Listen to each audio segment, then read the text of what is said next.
Bismillahirrahmanirrahim. Kali ini Bunda Kevi akan berkisah mengenai riwayat dari turunnya surat Al-Kautsar.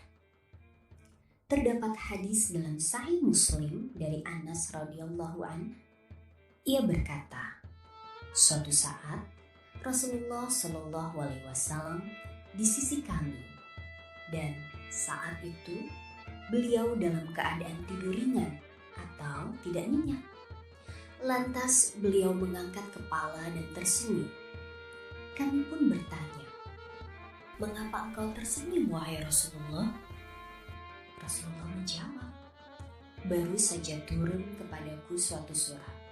Lalu beliau membaca, Bismillahirrahmanirrahim. Inna a'toinakal kautsar fasolli lirabbika wanhar. Inna syani'aka huwal abtar. Dengan menyebut nama Allah yang Maha Pengasih lagi Maha Penyayang. Sesungguhnya kami telah memberikan kepadamu nikmat yang banyak. Maka dirikanlah sholat karena Rabbmu dan berkurbanlah. Sesungguhnya orang-orang yang membenci kamu dialah yang terputus. Quran Surat Al-Kautsar ayat 1-3.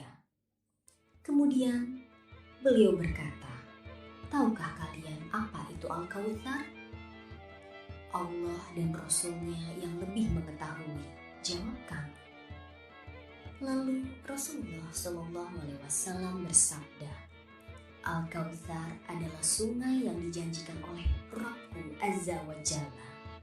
Sungai tersebut memiliki kebaikan yang banyak.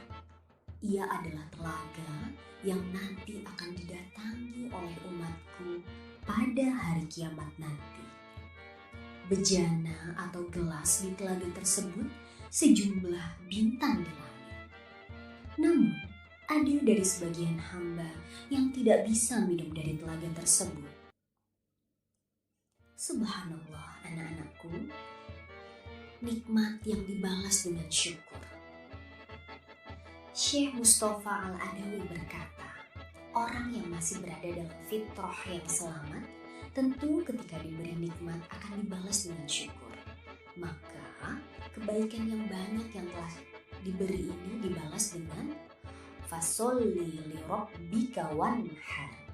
Dirikanlah sholat karena Rabbmu dan berkurbanlah. Dirikanlah sholat dan kurban hanya untuk Allah. Yang dimaksud mendirikan sholat karena Rabbmu dan berkurbanlah adalah jadikanlah sholatmu hanya karena Allah dan jangan ada niatan untuk selainnya.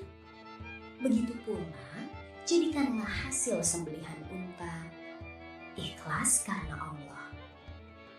Jangan seperti yang dilakukan oleh orang-orang musyrik, di mana mereka melakukan sujud kepada selain Allah dan melakukan penyembelihan atas nama selain Allah. Semoga sholawat dan salam senantiasa tercurahkan kepada Nabi kita Muhammad Sallallahu Alaihi Wasallam hingga yaumat tanad atau hari kiamat saat manusia diseru di padang mahsyar. Demikian dari Bunda Kevi. Wassalamualaikum warahmatullahi wabarakatuh.